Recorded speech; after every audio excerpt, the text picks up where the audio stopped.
আচ্ছা, এটা পড়ো।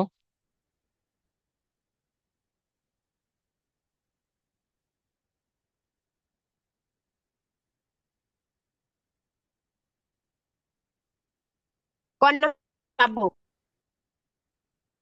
এক্স ওয়াই অক্ষের সাপেক্ষে জড়তার ভ্রামক নির্ণয় করো। বৃত্তাকার চাকতি লম্ব স্পর্শককে যদি অক্ষ বিবেচনা নেওয়া হয়,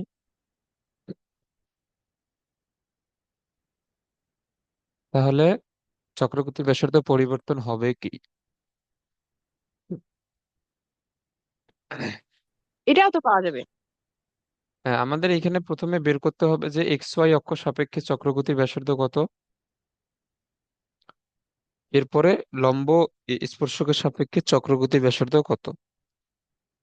তো এটা আশা করি তোমরা পারবা, এগুলো ইজি ম্যাথ।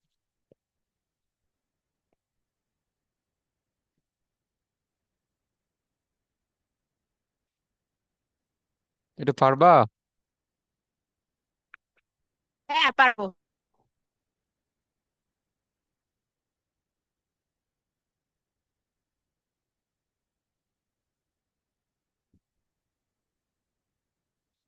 এইটা তো মনে হয় আগের ম্যাথটাই, আমরা তো এটা একবার সলভ করে আসছি।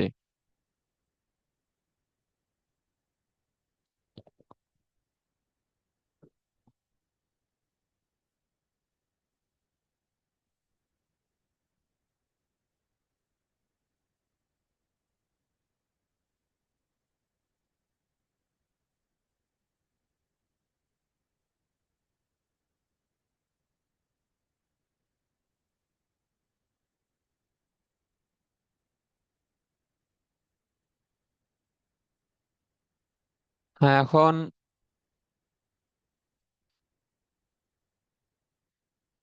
এটা পড়ো। দেখো, এইটা এটা পারার জন্য আমাদের একটা জিনিস জানতে হবে। এটা আমরা একবার পড়ছি, এটা হচ্ছে আমাদের কৃত কাজ সমান হচ্ছে বস্তুর গতিশক্তির পরিবর্তন। এটা ছিল আমাদের কাজ শক্তি উপপাদ্য। তোমাদের এটা কি মনে আছে? হ্যাঁ। তো আমাদের ডাব্লিউ, সো এটা ছিল কোনো একটা বস্তুর উপর কৃত কাজ, মানে বস্তুর গতিশক্তির পরিবর্তন, মানে half M V one square minus half, sorry M V one না, half M V square half M U square, মানে আদি গতিশক্তি এবং শেষ যে গতিশক্তি। তো এইখানে ছিল, এটা ছিল আমাদের রৈখিক গতির ক্ষেত্রে। তো সিমিলারলি সেম জিনিসটা আমাদের কৌণিক গতির ক্ষেত্র এটা প্রযোজ্য। তো দেখো, এইখানে আমাদের কি কি বলছে, এইখানে এটা ওমেগা ওয়ান, এটা ওমেগা টু। তাহলে এখানে কি হবে, তার কৌণিক গতির পরিবর্তন এখানে কি হবে, half I omega two square minus half I omega one square. কারণ এটা জানি, এটা আমাদের কৌণিক গতিশক্তির সূত্র। সো কৌণিক গতিশক্তির পরিবর্তন তাহলে কি হবে, এটা হবে আমাদের কৃত কাজের সমান। সো এটা হচ্ছে ডাব্লিউ। ওকে। তো এখন আমাদের বের করতে বলছে যে জড়তার ভ্রামক নির্ণয় করো, মানে আই এর মান। তাহলে আমরা এখানে হাফ আই আমরা এখানে নিব। সো এটা হচ্ছে আমাদের 38 নম্বর প্রশ্ন। সো এখানে omega two square minus omega one square, আর ডাব্লুর মান হচ্ছে 100 জুল। তো একটা হচ্ছে 6 পাই, সো এটা হবে আমাদের 36 পাই স্কোয়ার, 2 পাই, 4 পাই স্কোয়ার।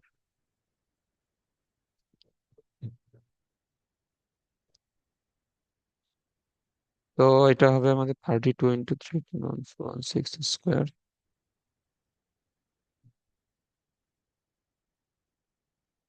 তো এটা আমাদের আই এর মান আসে 0.633 কেজি মিটার স্কোয়ার। বুঝছো এটা? এটা বুঝছো?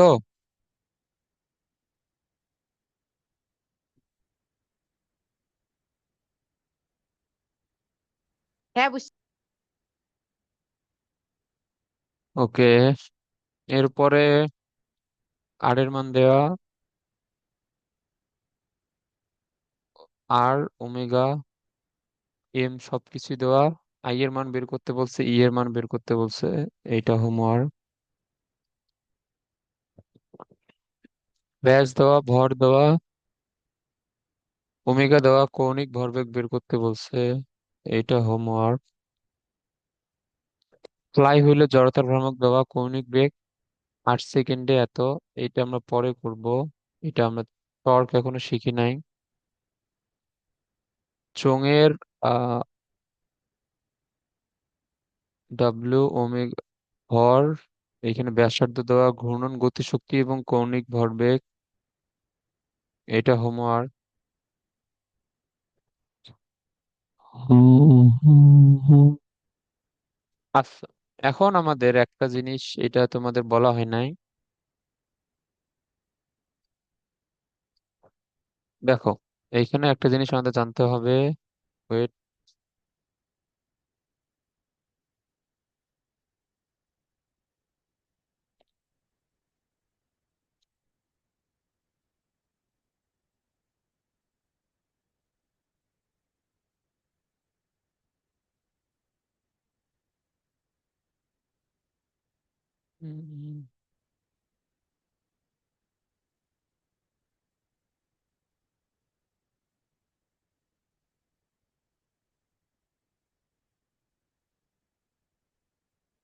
ধরো এটা একটা ফুটবল।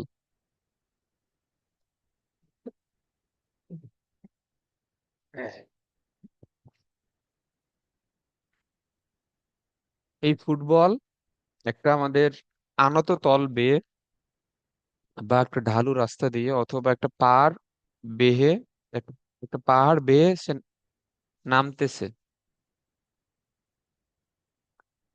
ওকে, একটা পাহাড় বেয়ে যদি একটা ফুটবল নামে, তাহলে তার এখানে কয় ধরনের বেগ থাকবে বলো তো?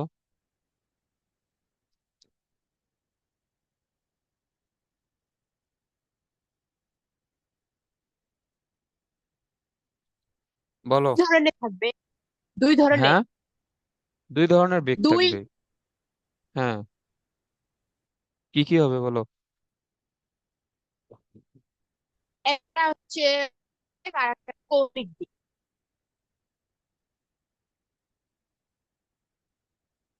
একটা হচ্ছে রৈখিক বেগ আর একটা হচ্ছে কৌণিক বেগ, কারণ ফুটবলটা কিন্তু ঘুরতে ঘুরতে নামে।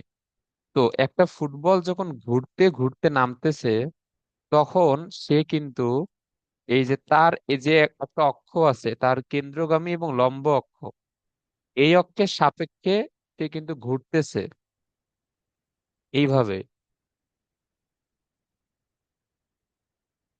সে ঘুরতে ঘুরতে নামতেছে, এই জন্য তার একটা কৌণিক বেগ থাকবে নিজ অক্ষের সাপেক্ষে। আর একটা হচ্ছে তার রৈখিক বেগ, সে যেহেতু নিচের দিকে নামতেছে, সেহেতু তার একটা রৈখিক বেগও থাকবে। আচ্ছা, তো এইখানে যদি কৌণিক বেগও থাকে, রৈখিক বেগও যদি থাকে, তাহলে এইটার কয় ধরনের গতিশক্তি থাকবে? দুই ধরনের। 2 ধরনের গতিশক্তি থাকবে।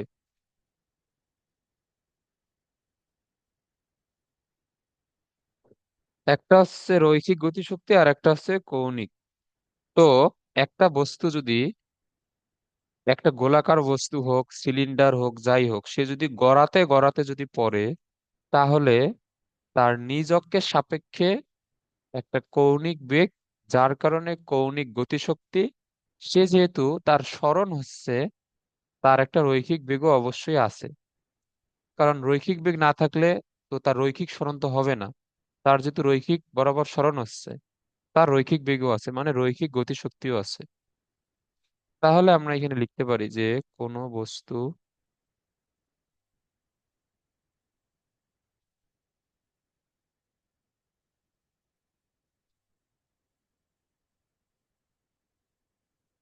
এটা এমন না যে শুধুমাত্র এই যে সে পাহাড় থেকে নামতেছে, এমন না। একটা ফুটবল যদি আমরা সমতলে যখন ফুটবল খেলি, তখন একটা ফুটবল যদি সিমিলারলি সে সে যদি ঘুরতে ঘুরতে চলে, তাহলে সেম ভাবে তার একটা কৌণিক এবং রৈখিক উভয় ধরনের গতিশক্তি কিন্তু থাকে।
দেখো, একটা হচ্ছে আমাদের হাফ এমভি স্কোয়ার আর একটা হচ্ছে হাফ আই ওমেগা স্কোয়ার। এখন সে যদি ফুটবল হয় তাহলে সেই ক্ষেত্রে তার জড়তার ভ্রামক আই এর মান একরকম হবে। সে যদি সিলিন্ডার হয় তাহলে সেই ক্ষেত্রে একরকম হবে। সে যদি ফাঁপা সিলিন্ডার অথবা নিরেট সিলিন্ডার যাই হোক না কেন, তাহলে তার ক্ষেত্রে এক এক আহ, ক্ষেত্রে তার জড়তার ভ্রামক এক এক রকম। এই জিনিসটা বুঝছো? হ্যাঁ, বুঝছি।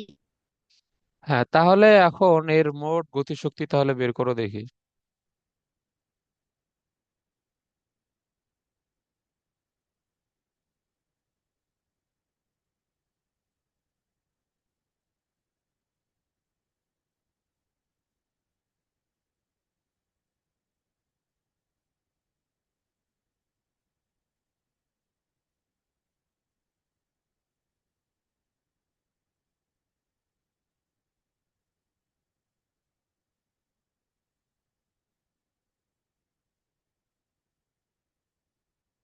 তাহলে আমরা যদি এটা সলভ করি,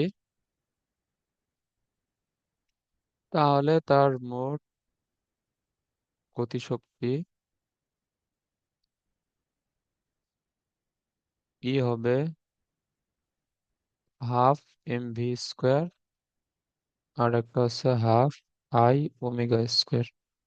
তো এইখানে এম এর মান ভাই, কত? এখানে এম এর, হ্যাঁ বলো। এখানে তো সবকিছু দেওয়াই আছে না। হ্যাঁ, সবকিছু দেয়া আছে। আচ্ছা, আমরা তারপরও করি, সমস্যা নাই। আই এর মান হচ্ছে 1, ওমেগার মান কত?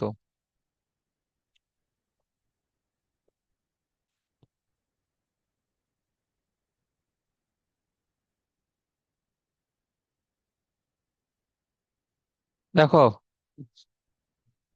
V is equal to omega R, তাহলে সরি, আরে কি লিখতেছি, ভি ইজ ইকুয়াল টু যদি ওমেগা আর হয়, তাহলে ওমেগা সমান হবে V divide by R. V এর মান কত? ভি এর মান হচ্ছে 2, আর এর মান হচ্ছে 0.2। তাহলে 2/0.2, এটা হবে কত? 10। তাহলে ওমেগার মান হচ্ছে 10 স্কোয়ার। তাহলে আমাদের এটা হচ্ছে কত? 4 × 50, 200/2 100, আর এইখানে 100, 100/2 50, তাহলে এখানে 150। যেহেতু আমাদের দুইটাই শক্তি, তাহলে অ্যান্সার হবে জুল। বুঝছো এটা? Easy math. হ্যাঁ, বুঝছি। আচ্ছা, এরপরে এরপরে তোমাদের এখানে আরেকটা আমাদের থিওরি জানতে হবে। এইটা আমরা এখন পর্যন্ত শিখি নাই। আচ্ছা, এটা তোমাদের আরেকটা পেজের মধ্যে লিখে দিই, দাঁড়াও।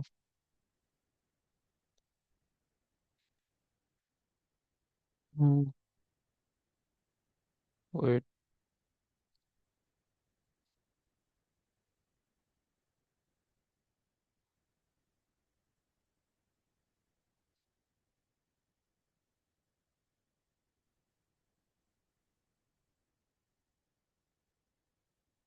হ্যাঁ, এখন হচ্ছে আমাদের,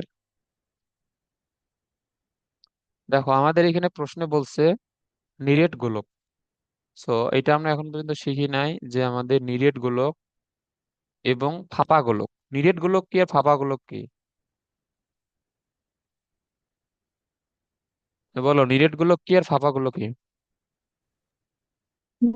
নিরেট গুলো তো হচ্ছে এটা তো থাকবে এখানে সব ভরা না। হ্যাঁ, নিরেট গোলক হচ্ছে যেমন আমাদের মার্বেল। মার্বেল হচ্ছে একটা নিরেট গোলক। সো ওর মধ্যে কিন্তু কোনো ফাঁকা স্থান নাই। মার্বেল হচ্ছে আমাদের নিরেট গোলক, আর ফুটবল হচ্ছে আমাদের ফাঁপা গোলক। কারণ আমাদের ফুটবলের শুধু চামড়া আছে, চামড়ার ভিতরে কিন্তু আর কিছু নাই। বুঝছো? হ্যাঁ।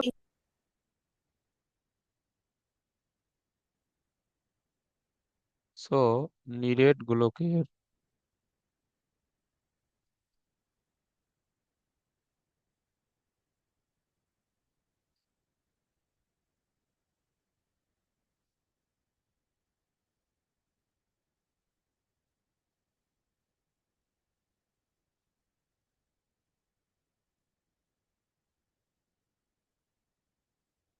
এটা কত? এটা 2/3 নাকি 2/5? ওয়েট, এটা হচ্ছে নিডেড গোলকের হচ্ছে 2/5।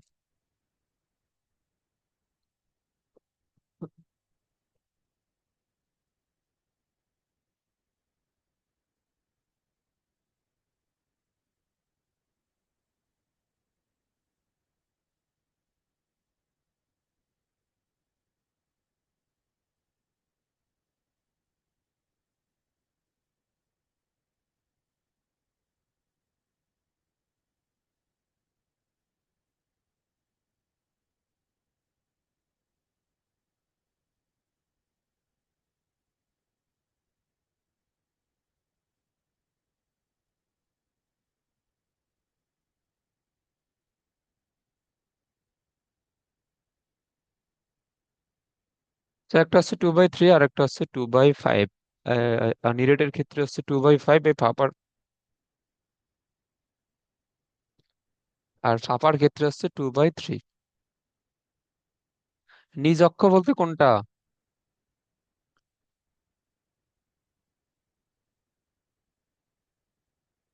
ওয়েট, নিজ অক্ষ বলতে এখানে কি গোলক টোলক আছে?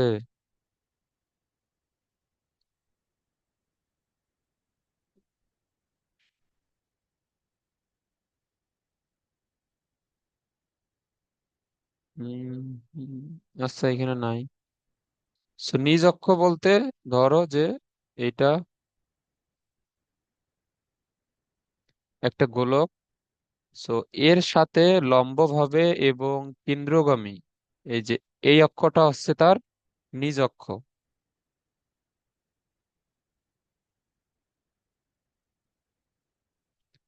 এই অক্ষের সাপেক্ষে জড়তার ভ্রামক একটা আমার নিরেটের ক্ষেত্রে একরকম, ফাপার ক্ষেত্রে একরকম। তো এইগুলো একটু মুখস্থ রাখো, কারণ এইটা আমাদের লাগবে এখনই ম্যাথ সলভ করতে। হ্যাঁ, এখন এটা পড়ো।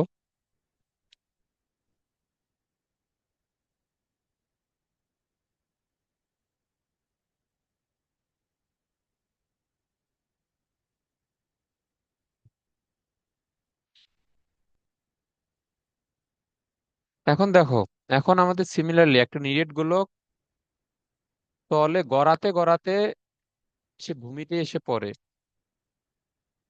ভরকেন্দ্রের গতিশক্তি ও কৌণিক গতিশক্তি কত ছিল? ভূমি স্পর্শ করার মুহূর্তে গোলকটির ভরকেন্দ্রের গতিশক্তি এবং কৌণিক গতিশক্তি কত ছিল?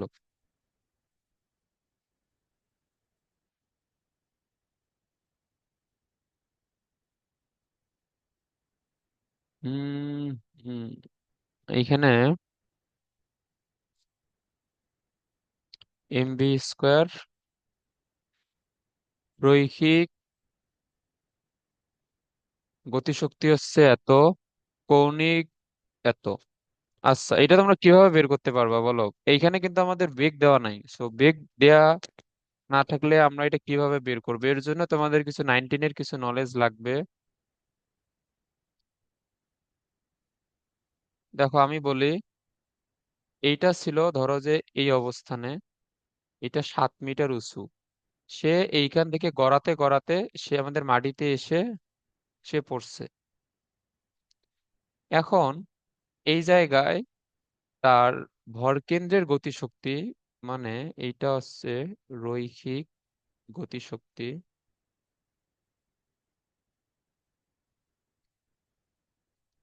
আর আমাদের এটা তো কৌণিক, তা তো বের করতেই বলছে। আচ্ছা তোমরা এটা একটু ভাবো। আমি চার্জারটা নিয়ে আসি, ল্যাপটপে চার্জ শেষ তো।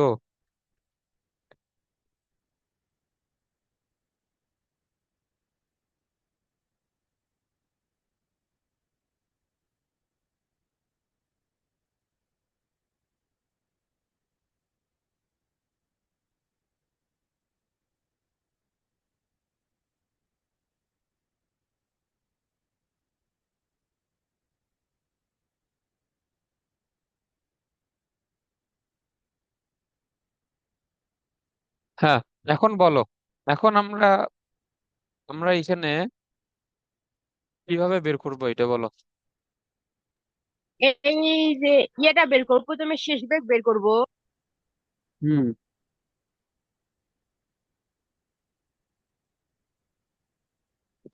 তারপরে শেষ বেগ বাইর করার পর এত একটা গতিশক্তি বেরোবে, হাফ এমভি। কি হবে? আর কৌণিকের ক্ষেত্রে দেখো এইখানে তুমি শেষ ব্যক্তি, শেষ ব্যক্তি তুমি এইভাবে বের করতে পারবা যে V square is equal to U square plus 2 as, বা V square is equal to U square plus 2 gh। এই সূত্র দিয়ে তুমি কি শেষ বেগ বের করতে পারবা? হ্যাঁ, কেন যাবে না, কেন এটাই তো হবে না। এইখানে এইচ এর মান কি হবে? 7।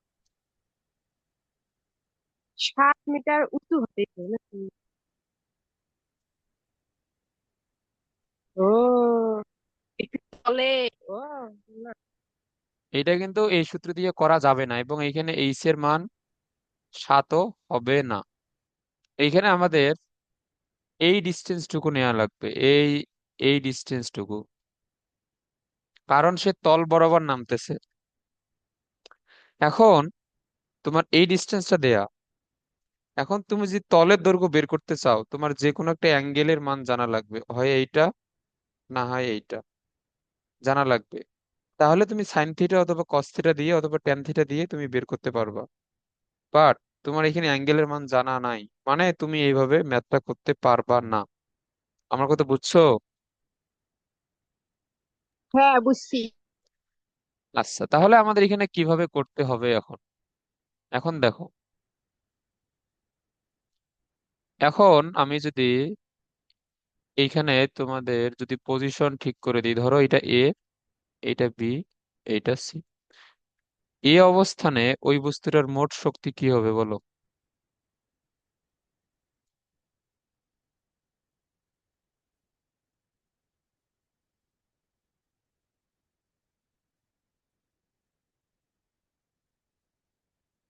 কি হবে বলো?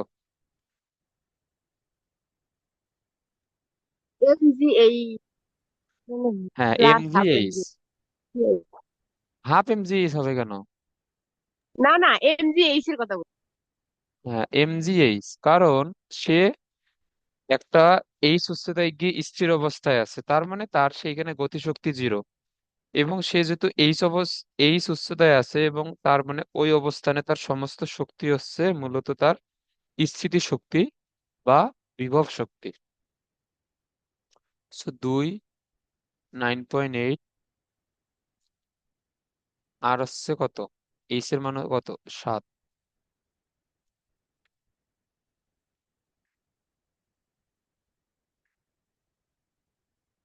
তো এটা হচ্ছে আমাদের 137.2 জুল। আচ্ছা, তো আমাদের শক্তি সংরক্ষণশীলতা নীতি আমাদের কি বলে যে এই অবস্থানে তার মোট শক্তি যা হবে, সি অবস্থানেও তার মোট শক্তি তাই হবে, তাই না? হ্যাঁ, আচ্ছা, সি অবস্থানে তার মোট শক্তি কি বলতো?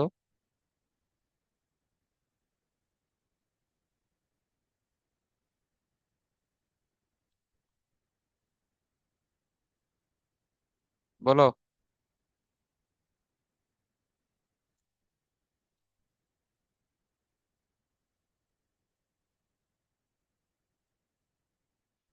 এটা কি একই কিছু, হাফ এমভি স্কোয়ার ইকুয়াল এটা হবে।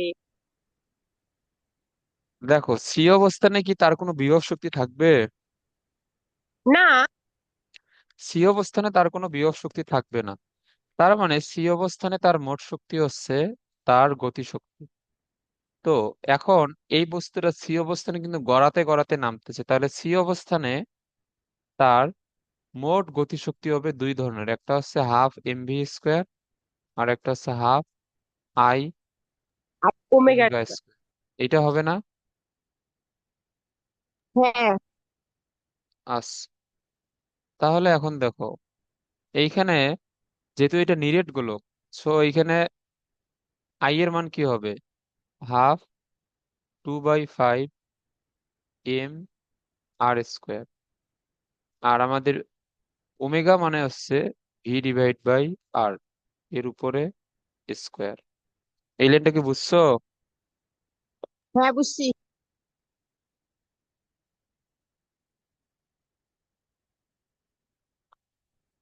এইখানে এই যে দুই দুই বাদ, তাহলে এখানে 1/5 এম আর স্কোয়ার, উপরে ভি স্কোয়ার, নিচে R square. R square R square বাদ, half M V square 1/5 M V square. M V square তুমি এখানে কমন নাও, লসাগু করলে হবে 5 × 2 = 10, 5 আর হচ্ছে 2, তার মানে 7/10 এম ভি স্কোয়ার। এটা বুঝছো? হ্যাঁ, বুঝছি। ওকে, তাহলে এখন দেখো, এখন আমরা শর্ত মতে কি লিখতে পারবো?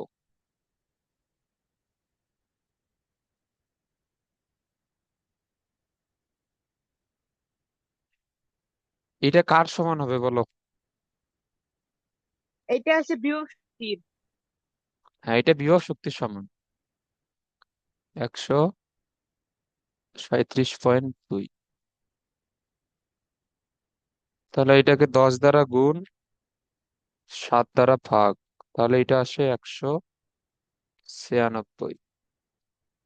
এখন হাফ এম ভি স্কোয়ার বের করবো, তাহলে হাফ দ্বারা যদি এখন আমরা গুণ করি 196, তাহলে এটা আসবে 98 জুল। আচ্ছা, আমরা এখানে হাফ এম ভি স্কোয়ার আমরা এখানে কেন বের করলাম? কারণ আমাদের হাফ এম ভি স্কোয়ারের মান লাগবে। এই যে আমাদের এটা প্রশ্নে বের করতে বলছে, এটা ভরকেন্দ্রের গতিশক্তি, মানে ওই বস্তুটা রৈখিক গতিশক্তি আর কি। সো ওই বস্তুটা রৈখিক, তাহলে রৈখিক গতিশক্তি কত?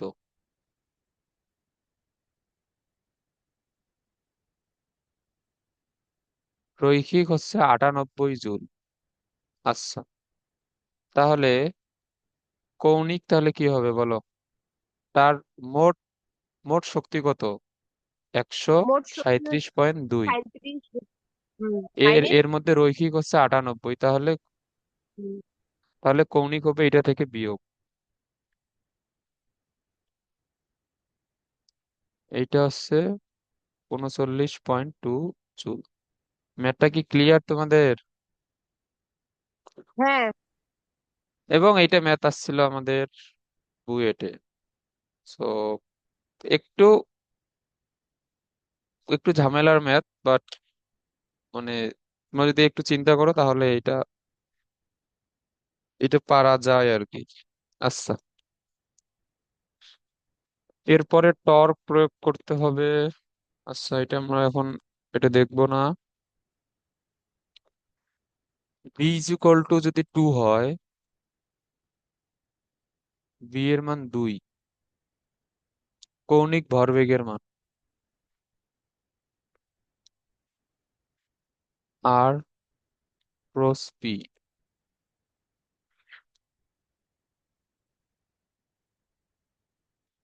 আর এবং ভি পরস্পর সমান্তরাল এবং লম্ব হলে বি এর মানের কিরূপ পরিবর্তন হবে? আর বিন্দুতে বস্তুর ভর হচ্ছে এত, কৌণিক ভরবেগ, এখানে পি ভেক্টর তো দেয়াই নাই, তাহলে কৌণিক ভরবেগ আমরা কিভাবে বের করব? কৌণিক ভরবেগ হচ্ছে আর ক্রস পি। আচ্ছা, এই ম্যাথে সমস্যা আছে। আর তোমরা এই যে তোমরা ঘ নাম্বারটা করবা, এটা এটা আমাদের ভেক্টরের ম্যাথ আর কি। সো এইখানে আমাদের এই দুইটা ভেক্টর দেওয়া আর এবং ভি, এরা একবার এই লম্ব হইলে বি এর মান এই কিরকম হবে, আর একবার সমান্তরাল হইলে বি এর মান এই কিরকম হবে। সো লম্ব হইলে আমরা জানি ডট গুণফল 0, সমান্তরাল হইলে ক্রস গুণফল 0, আমরা এগুলো জানি, তো এটা করবা। এরপরে কি আছে? এরপরে আমরা এটা এখনো পড়ি নাই। টর্ক, টর্ক, টর্ক প্রতি সেকেন্ডে 5 বার ঘোরানো হচ্ছে কৌণিক ভরবেগ। আচ্ছা, দাঁড়াও। এরপরে উম, কৌণিক গতিশক্তি, ঘূর্ণন গতিশক্তি, এত এই পুরোটা তোমাদের হোমওয়ার্ক দেয়া থাকবে, সব ম্যাথ এইখানে হোমওয়ার্ক। আচ্ছা, এরপরে জড়তার ভ্রামক, চক্রগতির ব্যাসার্ধ, জড়তার ভ্রামক, চক্রগতির ব্যাসার্ধ, গতিশক্তি, এগুলা ম্যাথ তো আমরা মনে হয় একবার সলভ করে আসলাম নাকি। আচ্ছা যাই হোক, এরপরও এই এই এই এই পুরো পেজটা তোমাদের হোমওয়ার্ক থাকবে। এরপরে কৌণিক ভরবেগ, নাগরদোলায় বসে,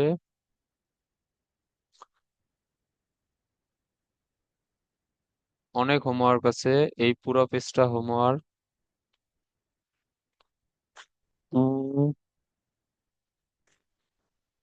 এরপরে হচ্ছে যে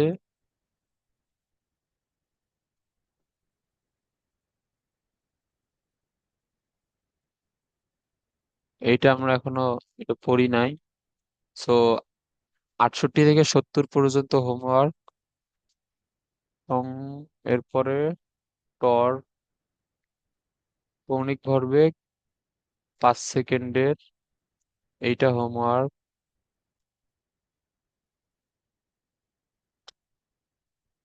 এরপরে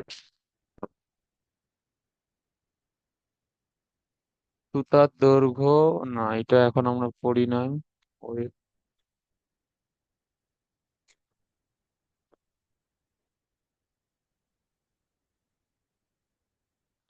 হ্যাঁ আচ্ছা, তো আমাদের ম্যাথ আজকে এই পর্যন্ত শেষ। তো আমরা নেক্সট টপিক যখন পড়বো টর্কের, তখন আমরা টর্কের ম্যাথ গুলো করবো। তো আজকে আমরা অনেক ম্যাথই করলাম এবং অনেক ম্যাথ তোমাদের হোমওয়ার্ক দিয়ে দিব, এগুলো তোমাদের পিডিএফ এ দিয়ে দেবো। তো তোমরা নেক্সট ক্লাসের আগে সবগুলো হোমওয়ার্ক করে এই জমা দিয়ে দিও। তো আজকে ক্লাসে সবকিছু বুঝতে পারছো? হ্যাঁ, বুঝছি। আচ্ছা, আমি এখন তোমাদের পিডিএফ টা দিয়ে দেবো, তোমরা হোমওয়ার্ক গুলো করে আমাকে আহ, দিয়ে দিও। আর এইখানে এইখানে ম্যাক্সিমাম হোমওয়ার্কের সাইডে আমাদের অ্যান্সার গুলো দেওয়া আছে, তোমরা অ্যান্সার গুলো চেক করিও, আর কোনোটা সমস্যা হলে আমাকে বলতো। আচ্ছা, তো আজকে ক্লাসটা এই পর্যন্ত থাক।